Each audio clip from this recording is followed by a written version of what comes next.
কিভাবে ঘরে বসে ডায়রিয়ার স্যালাইন তৈরি করা যায় সে বিষয়ে আজকে আপনাদের সাথে কথা বলবো। তাহলে চলুন শুরু করি।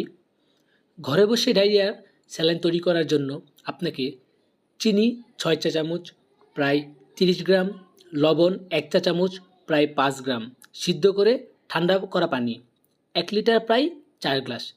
তৈরি করার পদ্ধতি: একটি পরিষ্কার পাত্রে 1 লিটার ঠান্ডা করা সিদ্ধ পানি নিন। তাতে 6 চা চামচ চিনি ও 1 চা চামচ লবণ দিন।